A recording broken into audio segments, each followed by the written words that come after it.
ஏவாளையும் வச்சாரு. ஆதாம் ஏவாளை வச்ச தேவன் ஏன் அங்கு நன்மை தீமை அறியத்தக்க விருட்சத்தின் கனியை வச்சாரு? அவங்க பாவம் செய்வார்கள் என்று தேவனுக்கு தெரியுமாச்ச, ஏன் அதை வைத்தார் என்று ஒரு தவறான ஒரு விஷயத்தை பலர் சொல்லி இருக்கிறதாக நம்ம பார்க்கிறோம். இந்த மனிதர்கள் பாவத்துக்கும் மரணத்துக்கும் ஆளாக வேண்டும் என்பது தேவனுடைய நோக்கம் அல்ல. இயேசு கிறிஸ்துவும் அது இந்த பாவத்துக்காக மரிக்க வேண்டும் என்பது நோக்கமே கிடையாது.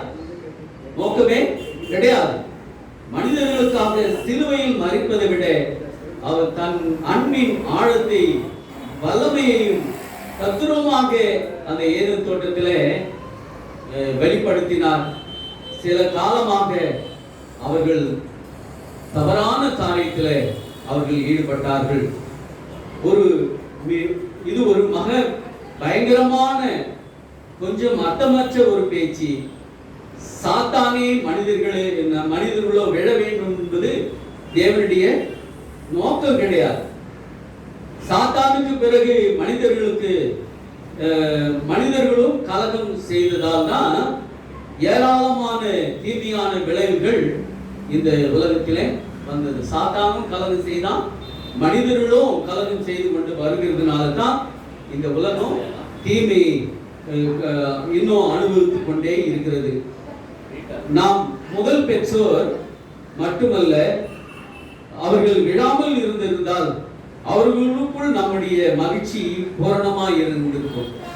அப்போ முதல் பெற்றோர் தேவனுடைய வார்த்தைக்கு கீழ்பட்டு இருந்தால் அவருடைய மகிழ்ச்சி எப்படி இருக்கும் சொன்னா மிகவும் பூரணமாக இருந்திருக்கும். இந்த உலகத்திலே இப்படிப்பட்ட பாடுகள், மரணங்கள், கஷ்டங்கள், வேதனைகள் வந்தே இருக்காது.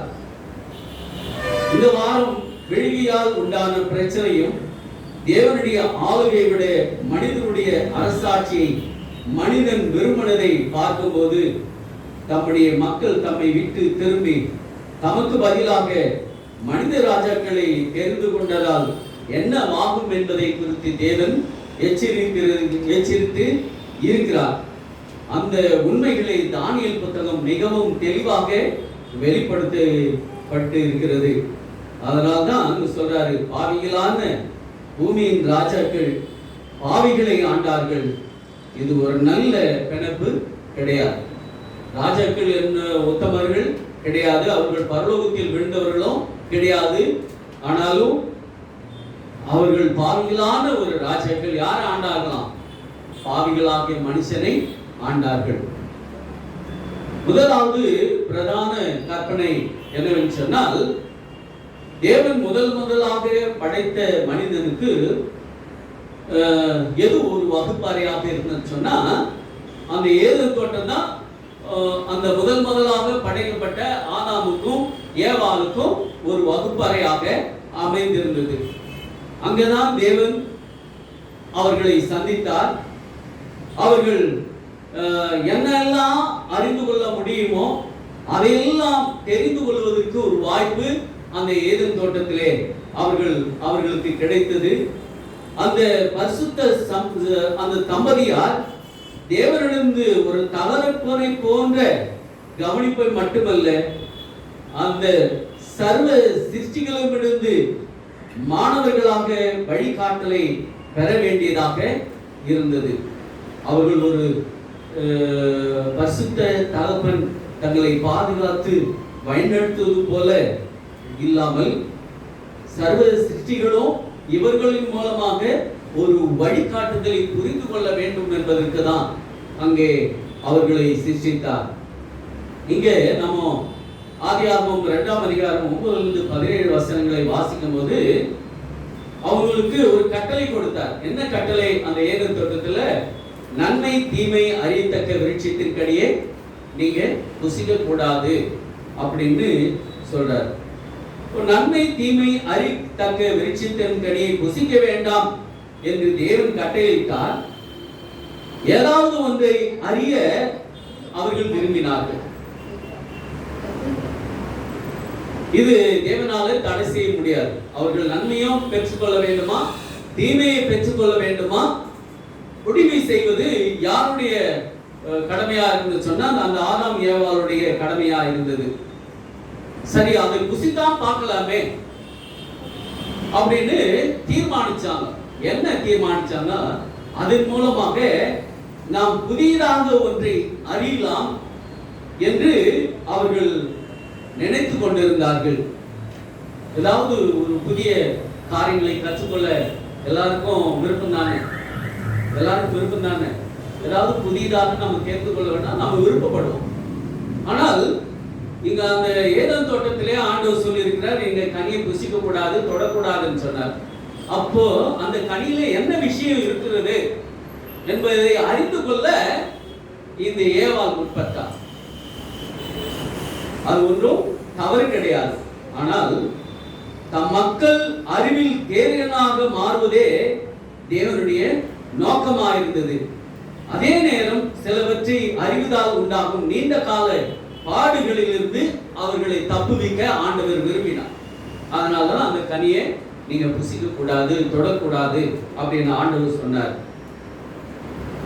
இந்த 1000 ஆண்டுகளுக்கு பிறகு இஸ்ரவேலர் தங்களுக்கு ஒரு ராஜா வேண்டும் என்று கேட்டுக்கொண்ட போது அதன் விளைவுகளை பற்றி தேவன் சொன்னார். உதாரணமாக போன வார்த்தையில நாம் படிச்சல, இந்த கனியை புசித்தால் என்ன விளைவுகள் வரும் என்று ஆண்டவர் அந்த ஏவாளுக்கு சொல்லியிருந்தார், ஆதாமுக்கு சொல்லியிருந்தார்.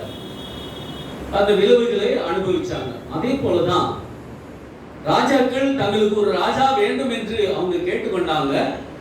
அந்த ராஜாவினால என்ன விளைவு வரும் என்று ஆண்டவர் சொன்னாரா? சொல்லலையா? சொன்னார்.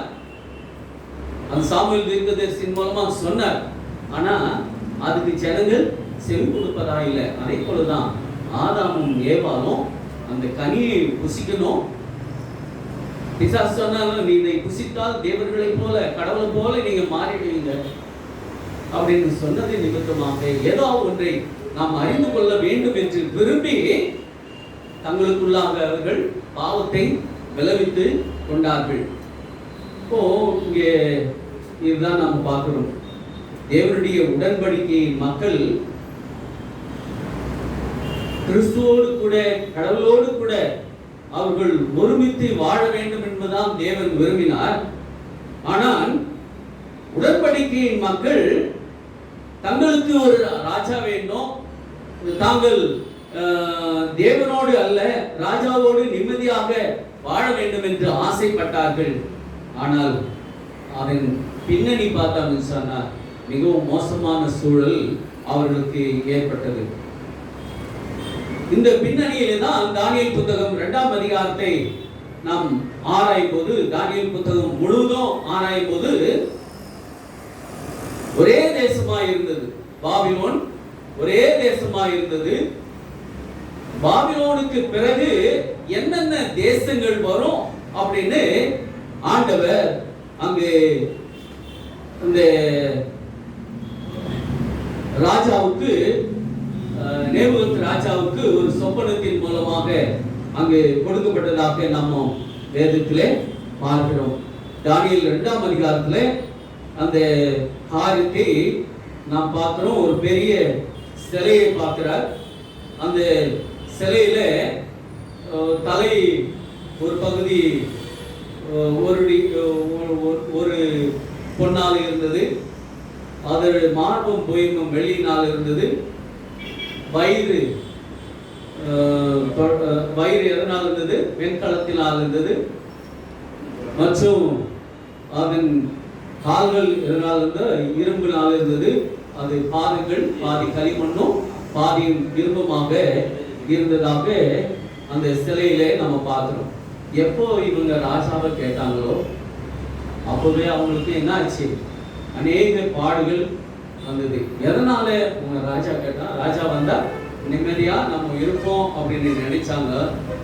ஆனால் இந்த ஆசைப்பு கூடாரத்தின் மூலமாக தேவன் அவங்க எப்படியெல்லாம் வழிநடத்த வேண்டும் என்பதற்கு தீர்க்கதரிசிகளை கொடுத்து அவர்களின் மூலமாக தேவன் பேசி இப்படியெல்லாம் இந்த ஜனங்கள் நடக்க வேண்டும், அந்நிய தேவர்களை சேவிக்க கூடாது, சேவித்தால் இவங்க போகிற தேசமெல்லாம் இருக்கிற அந்நிய தேவர்களை பணிந்து கொள்வாங்க, அப்படி ராஜாக்கள் காலத்துல இதெல்லாம் வரும் அப்படின்னு சொல்லியும் அந்த ஜனங்கள் கேட்கவில்லை.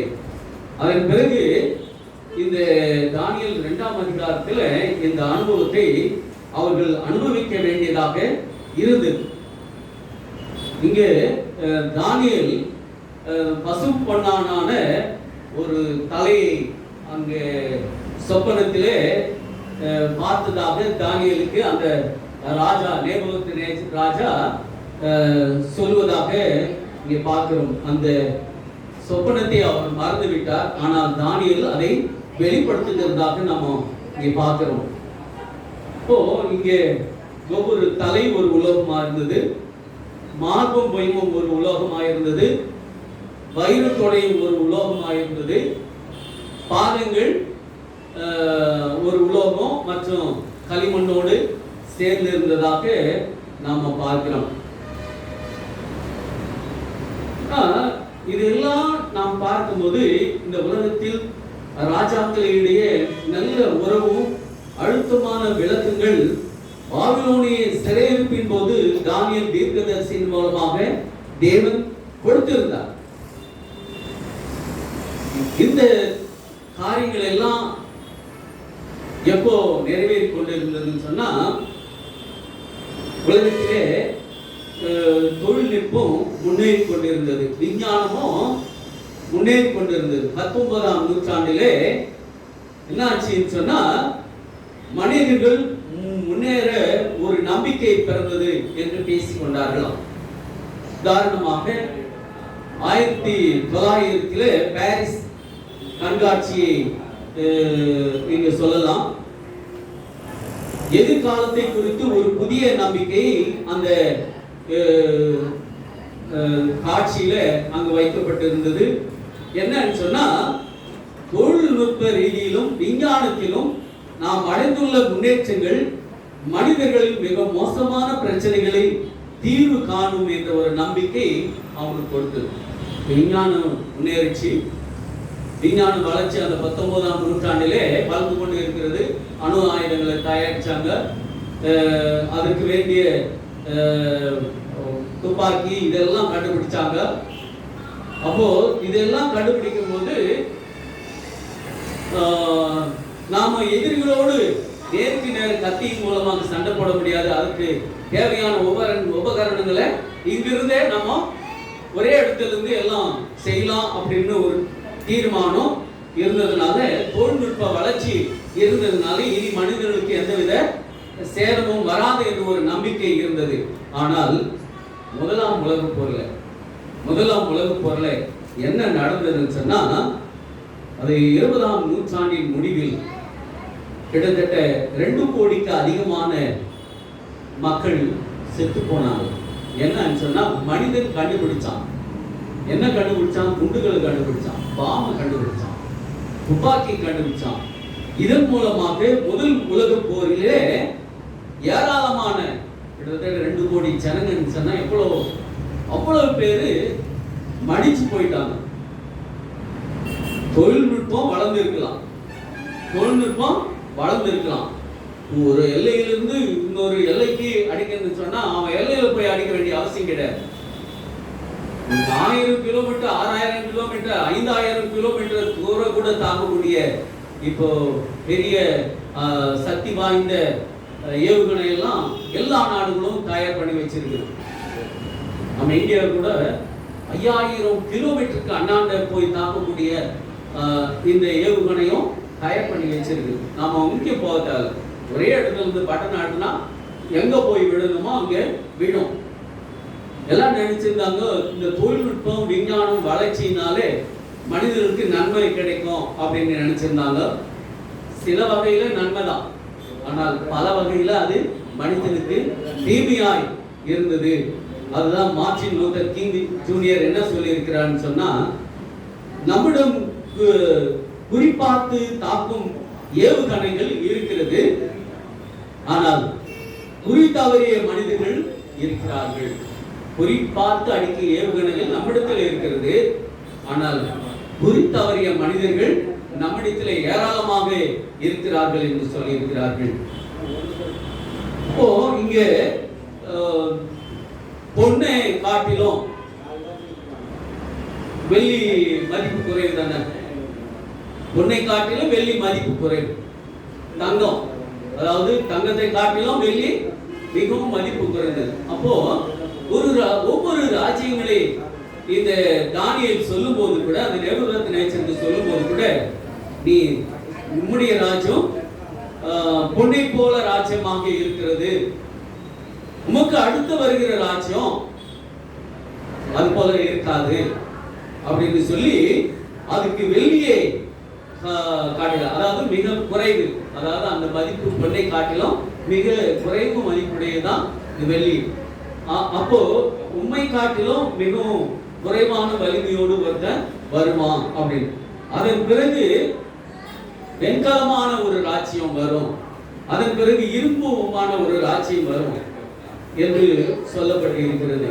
அப்போ இதெல்லாம் கவனிக்கும் போது தங்கம் விட வெள்ளி மதிப்பு குறைந்தது, வெள்ளியை விட வெண்கலம் மதிப்பு குறைந்தது, வெண்கலத்தை விட இரும்பு மதிப்பு குறைந்தது, இறுதியாக இரும்பும் களிமண் மட்டுமே மிஞ்சி இருக்கிறது என்று நாம பார்க்கிறோம்.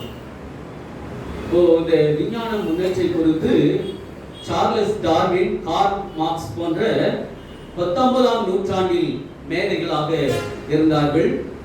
மனுக்குலம் முன்னேற்றத்தை நோக்கி செல்வதாகவும் உயிரில் சமுதாயம் பரிணாம மாற்றங்கள் நிகழ்வதாகவும் நம்மை நம்ப வைக்க முயன்றார்கள். இப்போ மனிதன் முன்னேறி கொண்டிருக்கிறான், பரிணாம மாற்றங்கள் மனிதனுக்கு தொடர்ந்து நல்ல ஒரு சூழலை உருவாக்கி கொடுக்கும் என்று இந்த சார்லஸ் டார்வினும் கார்ல் மார்க்ஸும் நம்பினார்கள்.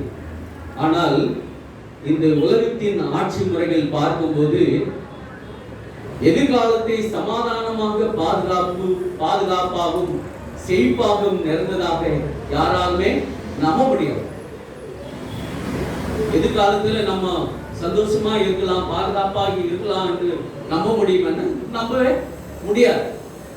ஏன்னு சொன்னா ஆண்டவர் சொல்லி இருக்கிறார், வீட்டாரே சத்துருன்னு சொல்றார். வீட்டாரே சத்துரு.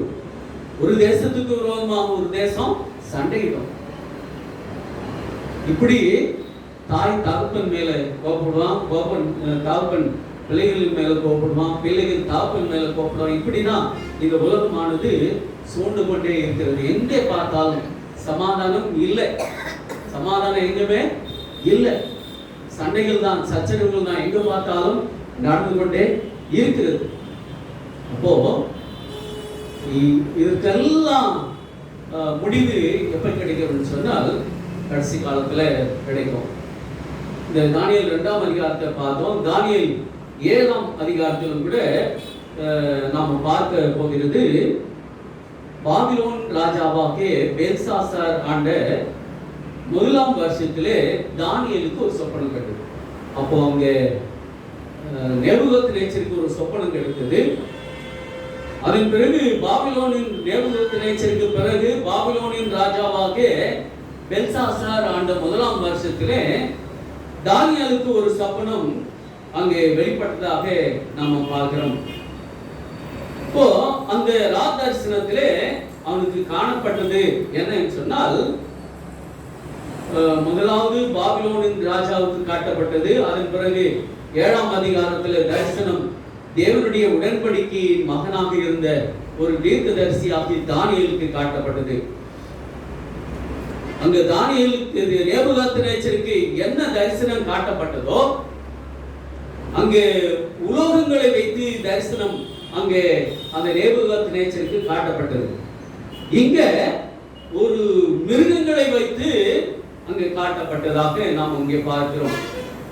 என்னென்ன மிருகம் சொன்னால், தானியேல் சொன்னது, ராத்தரிசன காலத்தில் எனக்கு உண்டான தரிசனத்தில் நான் கண்டது என்னவென்றால், இதோ வானத்தின் 4 காற்றுகளும் பெரிய சமுத்திரத்தின் மேல் அடித்தது. 4 காற்றுன்னா யுத்தங்கள், காற்றுன்னா யுத்தங்கள். அப்போ இந்த யுத்தங்கள் யார் மேல வந்ததுன்னு சொன்னா இந்த சமுத்திரத்தின் மேல் விழுந்தது. சமுத்திரம் என்று சொன்னால் ஜனங்களும் ஜன கூட்டமும் என்று இங்கே பார்க்கிறோம். திரளான ஜனங்கள், ஒரு சமுதாயம் இல்ல நாடு என்பதை இந்த சமுத்திரத்துக்கு இந்த தீர்க்கதரிசியின் மூலமாக கொடுக்கப்பட்டிருக்கிற வார்த்தையாக இருக்கிறது. இப்போ முந்தின மிருகம் எப்படின்னு சொன்னா சிங்கத்தை போல இருந்தது. அப்போ சிங்கம் எதற்கு ஒப்பிடலாம்னு சொன்னால் பாபிலோனின் அந்த ராஜாவை ஒப்பிடலாம். இப்போ பாபிலோன்ல அந்த முதலாவது இருக்குன்னு சொன்னால் அங்க எல்லாம் சிங்கம் தலை பொறிக்கப்பட்ட, அந்த எங்க பார்த்தாலும் சிங்கம் தலை பொறிக்கப்பட்டதால் தான் அந்த பாபிலோன் ராஜ்யத்திலே இருந்தது. அந்த சிங்கத்துக்கு கழுகையின் சேட்டைகள் இருந்தது. சேட்டை, கழுகின் சேட்டைன்னா என்ன ஆகும்? மிகவும் வல்லமையாக செயல்படும். வல்லமைக்கும் வேகத்துக்கும் ஒப்பிட்டு பார்க்கலாம். அதற்கு நான் பார்த்து கொண்டிருக்கையில் அதன் இறகுகள் பிடுங்கப்பட்டது. அது தரையிலே விழுந்து எடுக்கப்பட்டு மனுஷனை போல 2 கால்களின் மேல் நிற்கும்படி செய்தது. மனுஷனுடைய இருதயம் அதற்கு கொடுக்கப்பட்டது. அப்போ இந்த பாபிலோன்ல இருக்கிற அந்த ராஜ்யம் விழுந்த பிறகு, அதன் பிறகு கரடிக்கு ஒப்பாக வேறொரு 2ஆம் மிருகம் பூமியிலே காணப்பட்டது. இந்த கரடி அப்படின்னு சொன்னா மேதிய பேர்சியா. நாம் பார்த்தோம் அந்த உலகத்துல வெள்ளி மார்பும் புயம்னா மார்பு புயம் 2ஆவது பிரிச்சு காட்டப்பட்டிருக்கிறது. அப்ப 2 தானே. இந்த ராஜ்யத்துக்கு பிறகு, பாபிலோனுக்கு பிறகு, இந்த சிங்கத்துக்கு பிறகு கரடி போல ஒரு ராஜ்யம் உருவாகும். அதுதான் மேதிய பேர்சிய ராஜ்யமாக இருக்கிறது. அந்த மேதிய பேர்சிய அந்த கரடி பார்க்கும்போது நான் அது ஒரு பக்கமாய் சாய்ந்து நின்றது. அப்போ இந்த மேதிய ராஜ்யம் கொஞ்சம் வலுவிழந்ததாகவும் பெர்சிய ராஜ்யம் மிக வலுவுள்ளதாக இருந்ததுன்னா இந்த கரடி ஒரு பக்கம் சாய்ந்து இருப்பதற்கு அடையாளமாக இருந்தது. அந்த கரடியின் வாயிலே 3 விழா எலும்புகளை, பற்களுக்குள்ளே 3 விழா எலும்புகளை பிடித்துக் கொண்டிருந்தது.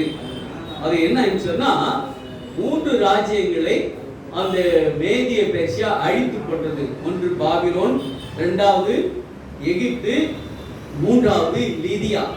இந்த 3 நாடுகளையும் இந்த மேதிய பேர்சியா தன்னுடைய கட்டுப்பாட்டுக்குள்ளாக கொண்டு வந்ததாக நாம் பார்க்கிறோம். அதன் பிறகு 3வது மிருகம், சிவிங்கியை போல வேறொரு மிருகத்தை கண்டேன். அதன் முதுகில் மேல் பட்சிக்கிற சேட்டைகள் இருந்தது. பட்சிக்கிற சேட்டைகள் என்று சொன்னா ரெக்கைகள். ரெக்கைகள் எதுக்கு கொடுப்பாங்க? ஒரு கழுகுக்கு ஒரு ரெக்கை எதுக்கு தேவை? பறக்கிறது. அது எப்படி பறக்கும்? வேகமாய் பார்க்கிறோம். அதுக்குதான் இந்த சிவிங்கியான இந்த தேசத்துக்கு ஒப்பிடப்பட்டு இருக்கிறது. சிவிங்கி என்ன? சிவிங்கி என்ன? இந்த மேதிய பேர்சியாவுக்கு பிறகு இன்னொரு ராஜ்யம் அந்த மேதிய தேசத்திலிருந்து, பெர்சிய தேசத்திலிருந்து உருவாகும். அதுதான் மகா அலெக்சாண்டர். அந்த மகா அலெக்சாண்டருக்கு தான் அந்த சிவிங்கிக்கு ஒப்பிடப்பட்டு இருக்கிறது. வேகம், அது ரெக்கைகள், அதுக்கு இறகுகள், சேட்டைகள் கொடுக்கப்பட்டதுன்னு சொன்னா அது வேகத்தை குறிக்கிறது.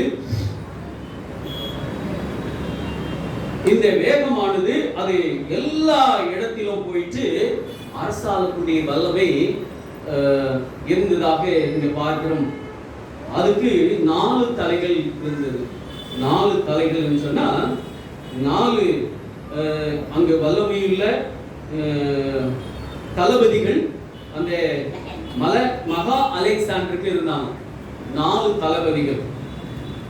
வடக்குக்கு ஒன்றும், தெற்குக்கு ஒன்றும், கிழக்குக்கு ஒன்றும், மேற்குக்கு ஒன்றும் 4 தளபதிகள் இருந்தார்கள். அதுதான் 4 தலைகள் அப்படின்னு சொல்லப்பட்டிருக்கிறது. அதன் பிறகு இன்னொரு மிருகத்தை பார்க்கிறார். மகா கெடியும். அது கெடியும் பயங்கரமான பலத்ததா இருந்தது. அதுக்கு பெரிய இரும்பு பற்கள் இருந்தது. இப்போ இந்த அலெக்சாண்டருக்கு பிறகு என்ன ராஜ்யம் தோணுதுன்னா, நம்ம பார்க்கறதுல அந்த சிலையில கால் தொடையும் காலும் எதனால ஆரம்பிச்சோன்னா இரும்புனால ஆனது. ஒரு இரும்பு வச்சு எல்லாமே செய்திடலாம்.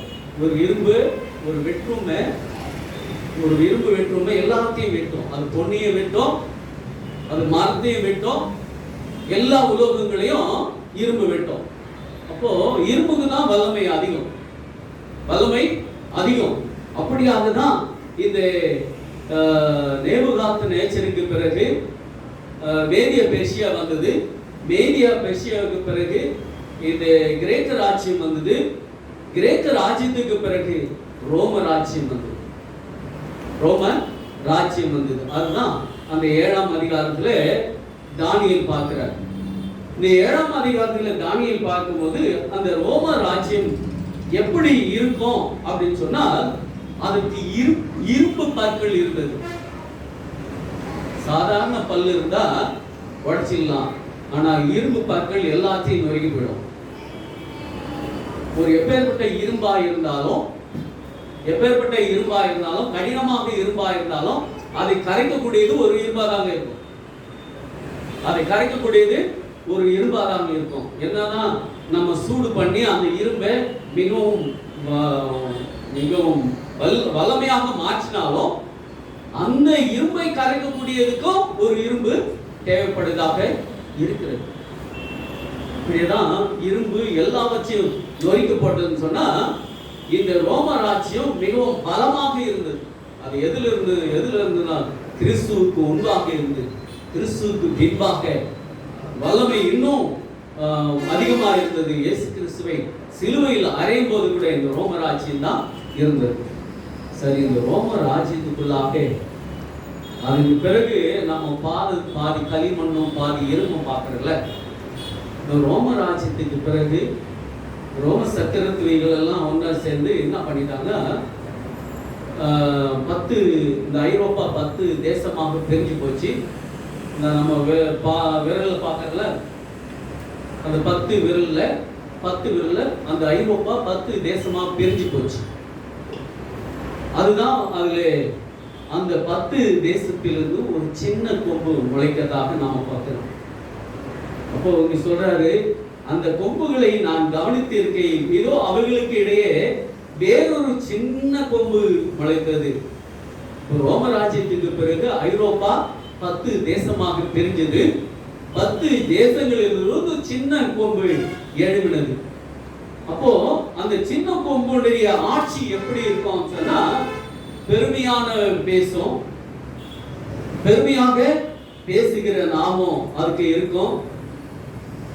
ஒரு சிங்காசனம் தனக்குள்ளாக அமைத்துக் கொள்ளும் என்று அங்கே தானியேலுக்கு வெளிப்பட்டது. இப்போ இந்த புறதேசங்களில் குழப்பங்களை இந்த கடற்கரையிலிருந்து தானியேல் பார்க்கிறார். அப்போது திடீர் என்று வெவ்வேறு மிருகங்கள் அவருக்கு காட்டப்படுகிறது. இப்போ தேவன் என்ன நினைச்சாருன்னு சொன்னா, பாபிலோனின் ஆதிக்கத்தில் ஆரம்பித்து தேவனுடைய உடன்படிக்கை மக்கள் அதன் பிறகு முழுமையாக நீடித்த சுயாட்சியை அனுபவிக்கவே கிடையாது. பாபிலோனுக்கு பிறகு ஒரு ராஜ்யம் வந்தது, இன்னொரு ராஜ்யம் வந்தது, இன்னொரு ராஜ்யம் வந்தது, இன்னொரு ராஜ்யம் வந்தது. இப்படிதான் அந்த தேசத்து உடன்படிக்கை மக்கள் அனுபவித்துக் கொண்டே இருந்தார்கள். தேவ மக்கள் சுய ஆட்சியை இழந்த காலத்தில் இழந்தார்கள். எதனால் சொன்னார், அவங்களுக்கு ராஜா வேண்டும் என்று கேட்டுக்கொண்டதுனாலே தேவன் அவர்களுக்கு ராஜாவாக இருந்து அவர்களை ஆட்சி செய்தார். ஆனால் அந்த தேவனே வேண்டாம் என்று சொல்லும்போது மனித ராஜாக்கள் வந்து அவர்களை மிகவும் வேதனைப்படுத்தது. இது எது வரைக்கும் இருக்குன்னு சொன்னார், இயேசு கிறிஸ்து 2ஆம் வரைக்கும் இருக்கும். ராஜாக்கள் எல்லாம் ஒரு ராஜாவை அடிச்சு இன்னொரு ராஜா வரணும், எப்படியாவது ஆட்சியிலே உட்காரணும் என்ற ஒரு நோக்கத்தோடு இந்த பூமியில் ராஜாக்கள் எல்லாம் செயல்பட்டு கொண்டிருக்கிறார்கள். ஆனால் இந்த ராஜாக்கள் எல்லாம் தொடர்ந்து வந்து கொண்டுதான் இருக்கும். எது வரைக்கும் சொன்னால், ஆண்டவராக இயேசு கிறிஸ்து இந்த பூமியிலே தம்முடைய ராஜ்யத்தை ஸ்தாபிக்கும் வரைக்கும் ராஜ்யங்கள் அநியாயங்கள் மிகவும் மோசமான சூழ்நிலைகள், சண்டைகள், சச்சரவுகள் நடந்து கொண்டேதான் இருக்கும் அப்படின்னு சொல்றார். அதனால்தான் சொல்றார், நீதிமான் ஒருவனும் இல்லை, ஒருவனாகிலும் இல்லை என்று சொல்லி இருக்கிறார். அடுத்தபடியாக பூமிக்கும் சமுத்திரத்துக்கும் இடையே இந்த பூமியில் சமுத்திரம் ஆகிய அடையாளங்கள் வித்தியாசப்பட்டு காட்டுகிறார். பூமி என்று சொன்னால் ஒரு ஒழுங்கு அமைக்கப்பட்ட உலகத்திலே இஸ்ரவேலை தேவன் அங்கே இருக்க செய்தார்.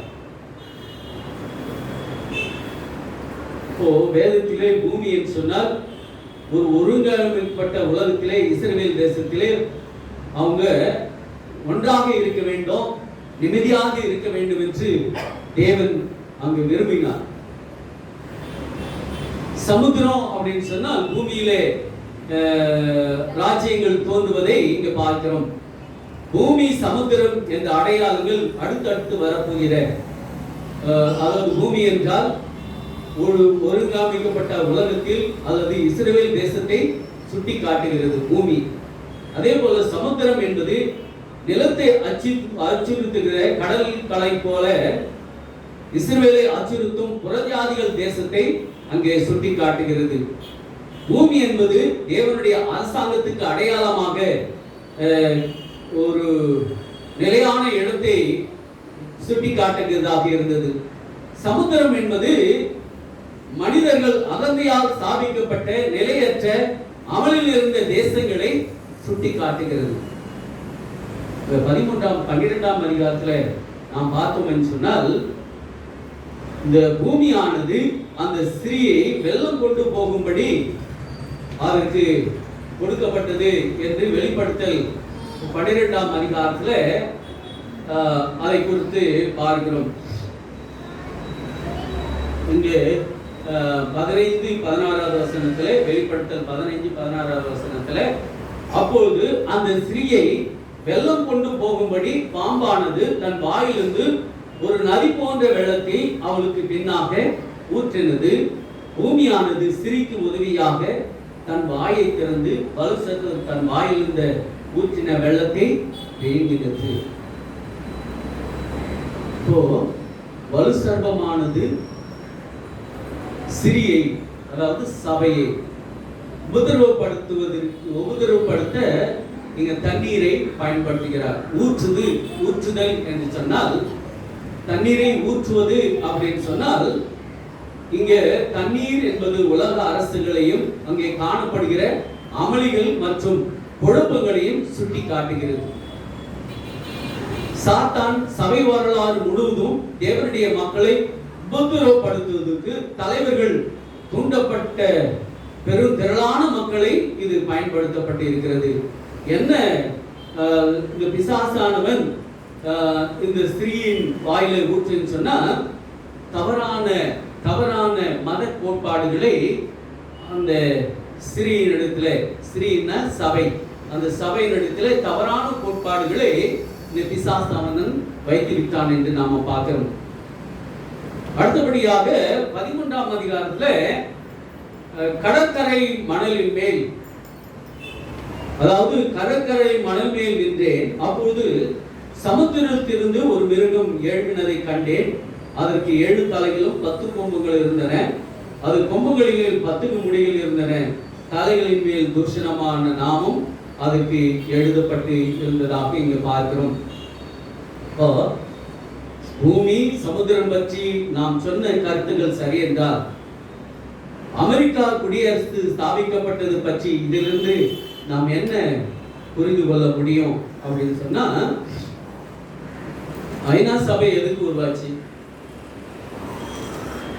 அமெரிக்காவில் இருக்கிற ஐநா சபை எதுக்கு உருவாக்குனா? படிச்சவங்க நீங்க சொல்லலாம். மொழிபெயர்ப்பு, அப்புறம் சமாதானத்தை அவங்க தீர்த்து வைக்கிற வேலை தான் அந்த ஐநா சபைக்கு இருக்கு. எந்த இடத்துல சண்டை வந்தாலும், எந்த நாட்டுக்கு பிரச்சனை வந்தாலும், அந்த ஐக்கிய நாடுகள் சபையெல்லாம் சேர்ந்துதான் ஐநா சபை. அந்த ஐநா சபை அந்த பிரச்சனையெல்லாம் தீர்த்து வைக்கும். அதுக்காக தான் அந்த ஐநா சபையை நியமிச்சாங்க. இப்போ அந்த ஐநா சபையே இந்த பிரச்சனைகள் தீர்த்து வைக்க முடியுதா? எவ்வளவு முயற்சி செய்யறாங்க. நீங்க சண்டை போடாதீங்க, நீங்க சமாதானமா இருக்கணும், சமாதானத்துக்குரிய எல்லா தேவைகளையும் செய்யறாங்க. நீங்க வாங்க 2 பேரும் உடன்படிக்கை பண்ணிக்கலாம், 2 பேரும் இனிமேல் சண்டை போடக்கூடாதுன்னு சொல்றாங்க. போறாங்க, ஒப்பந்தம் போடுறாங்க, திரும்ப என்ன போகுது? சண்டை வந்து கொண்டு இருக்கு. எதுக்கு ஒரு ஐநா சபையை நியமிச்சாங்களோ, ஆனால் அதுக்கு அந்த சபையினுடைய அந்த கோட்பாடுகளே மீறிதான் நடக்கிறார்கள். அதாவது உலகம் முழுவதிலும் நீ பெரியவனா நான் பெரியவனா, நீ பெரியவனா நான் பெரியவனா. இப்போ பாகிஸ்தானுக்கும் இந்தியாவுக்கும் நம்ம இந்தியாவில் 26 பேரை வந்து பாகிஸ்தானியர்கள் சாவடிச்சுட்டு போயிட்டாங்க. இவங்க அதை பதிலடி கொடுக்கணும். நாங்கள் அவங்கள அடிச்சே தீர்வோம் அப்படின்னு இவங்க நம்ம இந்தியர்கள் சொல்றாங்க. அதுக்குரிய நதிகளை தண்ணியை நாங்கள் கொடுக்க மாட்டோம்னு சொல்றாங்க. அங்க இருக்கிற முன்னாள் ஒரு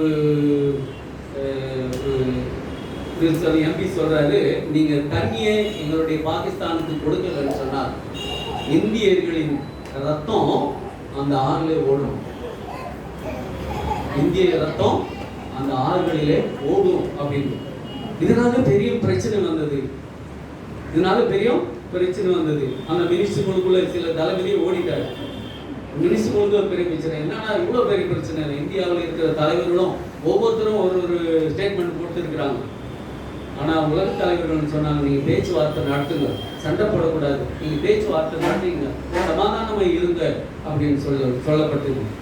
ஆனால் ஒருபோதும் சமாதானத்துக்கு யாரும் உடன்படவில்லை. அவங்களே சமாதானத்துக்கு வந்தாலும் இந்தியா பெற மாதிரி கிடையாது. அப்போ இவங்க நிலை எப்படின்னு சொன்னா, நாங்க இத்தனை ஆயுதம் நாங்க வச்சிருக்கிறோம், நாங்க இந்தியா மேல போட்டா இந்தியா முழுவதும் அழிஞ்சிடும், நாங்க எதுக்கும் துணிஞ்சிருக்கிறோம் அப்படின்னு. இவங்களும் அதுக்கு ஆப்போசிட்டா பதில், நாங்களும் உங்களை அடிச்சோம்னா இந்த பாகிஸ்தான் என்ற இடமே காணாத போயிடும் அப்படின்னு எல்லாம் சொல்லி கொண்டிருக்கிறாங்க. இந்த வருத்தம் என்னன்னு சொன்னால், ஆட்டுக்குட்டி போன்ற இந்த மிருகம் ஒரு வரு சர்வத்தை போல பேசினது. சரி, ஐநா சபை விட்டுருங்க. இந்த அமெரிக்கா எதுக்காக உருவாக்கப்பட்டது? அமெரிக்கா ஒரு தேசமாக உருவானதுக்கு காரணம் என்ன?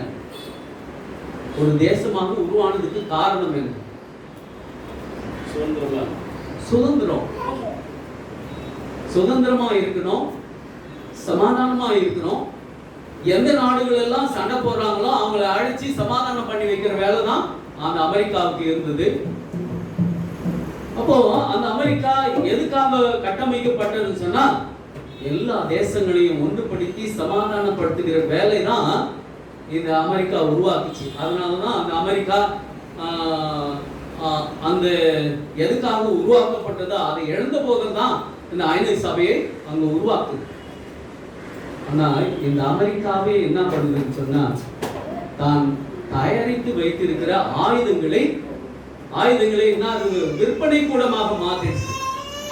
ஒரு தேசத்துக்கு சண்டை போடுறாங்கன்னா, நான் உனக்கு ஆயுதம் தரேன், எவ்வளவு ஆயுதம் வேணாலும் தரேன் அப்படின்னு சொல்லி அமெரிக்கா என்ன பண்ணுது, எல்லா தேசங்களிலும் சண்டை வருவதற்கு முன்னோடியாக இருக்கிறது. அதான் சொல்லுது ஆட்டுக்குட்டியை போல பேசுகிறது. ஆட்டுக்குட்டினா மிகவும் சாதுவான ஒரு பிராணி அப்படின்னு அமெரிக்கா சொல்லப்பட்டிருந்தது. ஒரு பிராணி ஆட்டுக்குட்டி போல இருந்த அந்த பிராணி எப்படியா மாறிச்சுன்னா, ஒரு வலு சர்வத்தை போல, பிசாசை போல பேசினது. நாடு அடிக்கிறான்னு சொன்னா, அந்த நாடுக்கு நான் என்ன பண்றேன், அணு ஆயுதங்களை தரேன், இல்ல ஆயுதங்களை தரேன், இல்ல பிளைட் தரேன், சண்டை போடுற பிளைட்டை நான் உங்களுக்கு தரேன், நீங்க தைரியமா சண்டை போடுங்க, நாங்க உங்களுக்கு சப்போர்ட் இருக்கிறோம் அப்படின்னா உலக நாடுகள் எல்லாம் அப்படி இருந்தது.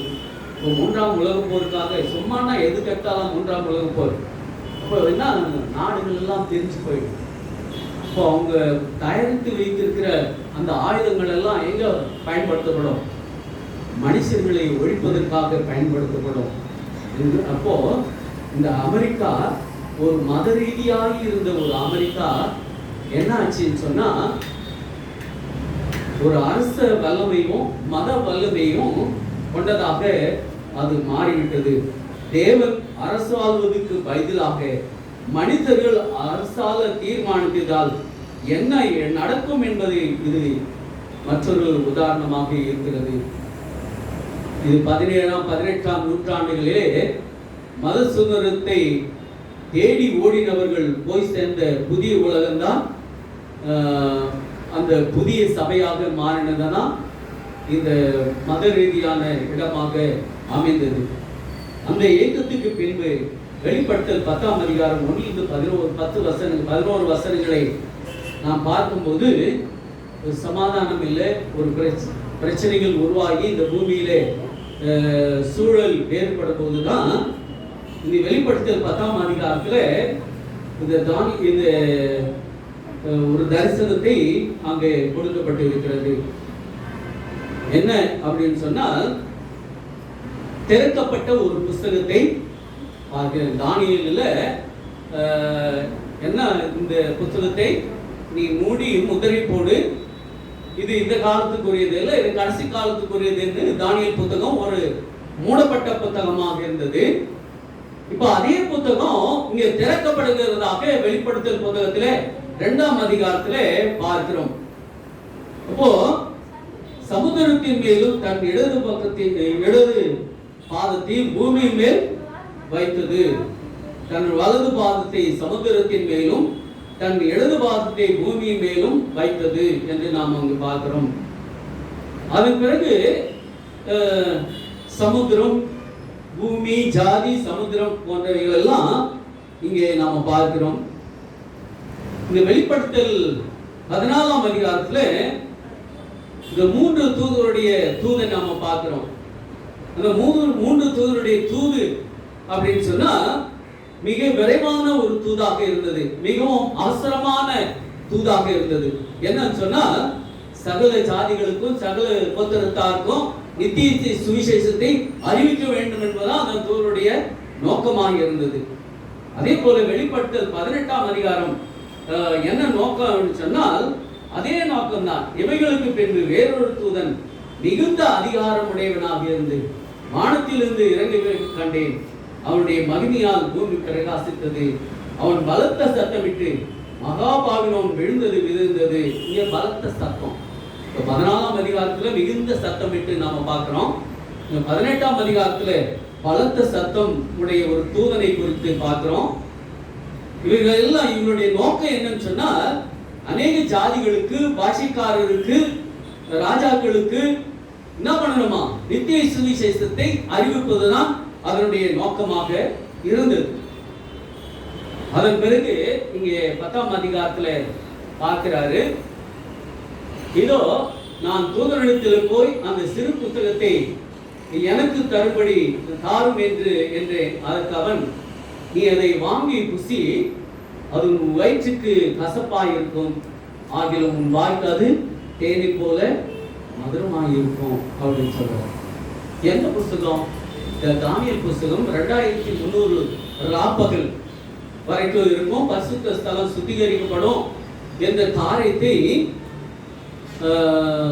எங்க ஆரம்பிச்சதுன்னு சொன்னா, அமெரிக்கா தேசத்திலிருந்து தான் ஆரம்பிச்சது. புதிய, அதாவது 2300 ராப்பகல் வரைக்கும் இருக்கும், பரிசுத்த ஸ்தலம் சுத்திகரிக்கப்படும் என்ற அந்த வார்த்தைக்கு அர்த்தம் கண்டுகொண்டார்கள். 2300 வருஷத்துக்கு பிறகு இந்த பூமி அழிஞ்சு போகும், அப்போ நிலையான ராஜ்யத்தை தேவன் ஸ்தாபிப்பார் என்று ஜான் விக்லிப்பெல்லாம் தீர்மானிச்சாங்க. அநேக பேர் எழுப்பினார்கள் அந்த அமெரிக்காவில். இப்போ அந்த தேசத்தில் அறிவிக்கப்பட்டது, சத்தியத்தை அறிவிக்கப்பட்டது. அறிவிக்கப்பட்ட பிறகு கூட அந்த சிறு புஸ்தகத்தை, திறக்கப்பட்ட அந்த புஸ்தகத்தை வாங்கி அதை புசித்தார்கள். சொன்னா, அந்த மூடப்பட்ட புத்தகம் தானியேல் புத்தகம் இங்க வெளிப்படுத்தல திறக்கப்படுகிறது. அந்த திறக்கப்பட்ட புஸ்தகத்தை அவங்க வாசித்தாங்க. வாசித்து அதன் கருத்துக்களை ஆராய்ந்தார்கள். 2300 ராப்பகலுக்கு பிறகு இந்த பூமியிலே தேவனுடைய ராஜ்யம் ஸ்தாபிக்கப்படும் என்று வல்லமையாய் பிரசங்கித்தார்கள். அப்போ இந்த வலிமையா பிரசங்கித்த பிறகு 1844 அக்டோபர் 22ஆம் தேதி ஆண்டவராக இயேசு கிறிஸ்து வரப்போகிறார் ஒரு தீர்மானத்துக்குள்ளாக வந்துட்டாங்க. அப்போ பெரிய பணக்காரர்கள் எல்லாம் என்ன பண்ணாங்க, தங்களுடைய நிலங்களை எல்லாம் விற்று ஏழைகளுக்கு மாறி இறைச்சாங்க. அப்பெல்லாம் அந்த காலகட்டத்தில் 1844 வாரி இறைச்சாங்க. இனி இந்த பூமியிலே இந்த இவ்வளோ இதெல்லாம் எங்களுக்கு தேவையில்லை, ஆடம்பரம்லாம் தேவையில்லை. ஏன்னு சொன்னா நாங்கள் தேவனை சந்திக்க போகிறோம், அதுக்காக இவ்வளோ ஆடம்பரம் இல்லைங்க தேவையில்லை என்று சொல்லிட்டு எல்லாத்தையும் விற்று அந்த விற்ற வருமானத்தை ஏழைகளுக்கெல்லாம் கொடுத்து அப்போ திருப்தியா இருந்தாங்க. அப்போ நீங்க வாங்கி புசி, அது உன் வயிற்றுக்கு, நீ அதை வாங்கி புசி, அது உன் வயிற்றுக்கு கசப்பாயிருக்கும், ஆகிலும் உன் வாய்க்காது தேனை போல மதுரமாயிருக்கும். இப்போ ஆண்டவருடைய வருகை மிகவும் கசப்பானதாக இருக்கு. ஏன் சொன்னாலும் சில பேர் கைவிடப்படுவார்கள், சில பேர் ஆண்டவரோடு கூட எடுத்துக்கொள்ளப்படுவார்கள். அந்த செய்தி சில பேருக்கு கசப்பா இருந்தது. 2300 அதாவது 1844 ஆண்டவர் வருவார் என்று சொன்னதுக்கு சில பேர் மிகவும் கஷ்டப்பட்டாங்க, சில பேர் மகிழ்ச்சியா இருந்தாங்க. அப்போ இந்த வாங்கி புசித்தேன், அது என் வாய்க்கு தேனை போலவும் மதுரமா இருந்தது, நான் புசித்தவுடனே அது என் வயிற்றுக்கு கசப்பா இருந்தது அப்படின்னு சொல்லப்பட்டிருக்கிறது. இந்த 1844 அக்டோபர் 22ஆம் தேதி அவங்க நினைச்ச மாதிரி இயேசு கிறிஸ்து வரல. அதுதான் கசப்பு, அதுதான் அவங்க வாய்க்கு மிகவும் கசப்பா இருந்ததுன்னு சொன்னா இது வேதம் பொய். இந்த 1844 என்பது பொய். நம்ம எல்லாரும் ஏமாற்றிட்டாங்க. யாரெல்லாம் அந்த கோட்பாடுகளில் வந்தாங்களோ அவங்க எல்லாம் என்ன பண்ணாங்க, இனி கிறிஸ்துவே கிடையாது அப்படின்னு விலகி போயிட்டாங்க. மீண்டும் 11வது வசனத்துல 10-14 அப்பொழுது அவர் என்னை நோக்கி, நீ மறுபடியும் அநேக ஜாதிகளையும் பாஷைக்காரர்களையும் ராஜாக்களையும் பற்றி குறித்து தீர்க்க தரிசனம் சொல்ல வேண்டும் என்று சொன்னார். அப்போது வாய்க்கு கசப்பா இருந்தது. ஆனால் இந்த கசப்பு எதனால வந்ததுன்னு சொன்னார், அவங்க ஒரு முடிவை நோக்கி போனாங்க. அந்த முடிவு அவங்களுக்கு கசப்பா இருந்தது. ஏன் சொன்னால் ஆண்டவராக இயேசு கிறிஸ்து இந்த பூமிக்கு வரவில்லை அப்படின்னு முடிவு அவங்க நினைச்சிட்டாங்க. அதனால ஆண்டவர் சொல்றாரு, இந்த கடைசி காலத்துல நீங்க யாருக்கெல்லாம் சத்தியத்தை சொல்ல வேண்டும் அப்படின்னு சொல்லிதான் இந்த புத்தூது செய்தியை எல்லா தேசங்களுக்கும் கொண்டு போக வேண்டும். பூமியிலே வாசம் செய்கிற சகல ஜாதிகளுக்கும் சுவிசேஷத்துக்கு பிரசங்கிக்கப்பட வேண்டும் என்பதுதான் தேவனுடைய முடிவா இருந்தது. அது முடிவு வர வரைக்கும் அறிவித்துக் கொண்டே இருக்க வேண்டும் என்று தேவனுடைய விருப்பமாயிருந்தது. இப்போ கசப்பா இருந்த அந்த சத்தியத்தை மீண்டும் அவர்கள் புசித்த போது அவர்கள் வாய்க்கு அது மதுரமாக தேனை போல இருந்ததுன்னு சொன்னார். சத்தியத்தை மீண்டும் ஆராய்ச்சாங்க. ஒரு சிலர் சேர்ந்து, ஆண்டவர் இந்த வசனங்கள் ஒரு பொய்யாகாது, ஏன் ஏதோ நாம ஆராய்ந்ததுல குறைவு இருக்கிறது என்பதை கண்டுபிடித்த பிறகு அந்த ஒரு தரிசனம் அவங்களுக்கு காட்டப்பட்டது. அந்த தரிசனம் தான் 1844 இயேசு கிறிஸ்து எங்க போறாராம், மகா பரிசுத்த ஸ்தலத்துல பிரவேசிக்கிற காட்சி தான் இந்த 2300 ராப்பகல் அந்த தரிசனத்தின் முடிவு அப்படின்னு சொல்லப்பட்டு இருக்கிறது. அதுதான் அவங்களுக்கு மகிழ்ச்சியா இருந்தது. ஃபர்ஸ்ட் இந்த 1844 ஆண்டவர் வரவில்லை என்று சொன்ன போது அவங்களுக்கு கசப்பா இருந்தது. மீண்டும் வேத வாக்கியங்களை ஆராய்ந்தாங்க. ஆராய்ந்து 1844 அக்டோபர் 22ஆம் தேதி என்ன நடந்தது என்பதை அவர்கள் தெளிவாக அறிந்து கொண்டார்கள். அப்போ பரலோகத்திலே ஒரு ராஜ்யத்தை தேவன் நமக்காக ஸ்தாபிக்க நான் போயிட்டு அந்த சீசரோடு சொல்றாரு, நான் போய் உங்களுக்கு ஒரு ஸ்தலத்தை ஆயத்தம் பண்ண போகிறேன், ஆயத்தம் பண்ணின பிறகு நான் உங்களை அவரிடத்துல சேர்த்துக் கொள்வேன் சொல்ற. அப்போ ஆயத்தம் பண்ணி கொண்டு இருக்கிறார். மீண்டும் தானியேல்ல 2ஆம் அதிகாரத்துல காட்டுறாங்க, இந்த உலக ராஜ்யங்கள் எல்லாம் ஒரு நாளைக்கு அழிஞ்சு போகிறோம். அந்த சிலையை காமிக்கிறாரு. அந்த சிலையில் மேல ஒரு கல், கையால் பெயர்க்கப்படாத ஒரு கல் ஒன்று புரண்டு வந்து அந்த சிலையின் மேல மோதினது. மோதின நிமித்தமாக எல்லா ராஜ்யங்களும் என்ன ஆச்சு? சின்ன பண்ணமாய். கடைசி காலத்திலும் கூட இப்படியாக தான் ஆண்டவர் வரும்போது தான் வல்லமையுள்ள ராஜாக்கள் தாங்க எங்களிடத்துல எல்லாம் இருக்கிறது, எங்களை யாரும் அசைக்க முடியாது, எங்களிடத்துல அநேக அணு ஆயுதங்கள் இருக்கிறது, இந்த உலகத்தையே ஜெயிக்க எங்களால் முடியும் என்று சொல்கிற ராஜ்யங்கள் எல்லாம் ஆண்டவராக இயேசு கிறிஸ்து இரண்டாம் வருகையில் என்ன ஆச்சு? அந்த கல்லானது இந்த பூமியின் மேல் மோதும் போது எல்லா ராஜ்யங்களும் என்ன பண்ணுமா? காணாமல் போயிடும். காணாமல் போன பிறகு அழியாத ஒரு ராஜ்யத்தை ஆண்டவர் இந்த பூமியில ஸ்தாபிக்க போகிறார். அதுதான் இந்த ராஜ்யத்தினுடைய முடிவாக இருக்கிறது. சென்ற வாரத்துல ராஜா வேண்டும் என்று கேட்டுக்கொண்டார்கள். ஆனால் இந்த வாரத்திலே ராஜாவாகவே தேவன் இந்த பூமிக்கு மீண்டுமாக வரப்போகிறார். அப்பொழுது அந்த ஏதேன் தோட்டத்தில் என்ன இழந்தார்களோ அதே மகிமையை இந்த பூமியிலே நாம பெற்றுக்கொள்வோம். அவங்க ராஜாவை தள்ளிவிட்டாங்க, ஆனால் மீண்டும் எந்த ராஜாவை தள்ளிவிட்டாங்களோ அந்த ராஜாவே இந்த பூமியை அரசாட்சி செய்ய போகிறார். அப்பொழுது நமக்கு என்ன இருக்குன்னு சொன்னால் சந்தோஷமும் சமாதானமும் மகிழ்ச்சியும் எப்பொழுதும் ஆண்டவருடைய சமூகத்திலே நாம கலிகொண்டு மகிழும்படியான ஒரு ஸ்லாக்கியத்தை தேவன் அந்த நாளிலே கொடுப்பார். அந்த நாளுக்காக நீங்க எல்லாரும் காத்திருங்க. நீங்க எல்லா விதத்திலும் ஆயத்தமாயிருங்க, ஆயத்தப்படுத்துங்க. அதுதான் தேவனுடைய விருப்பமாயிருக்கிறது. ஆமென்.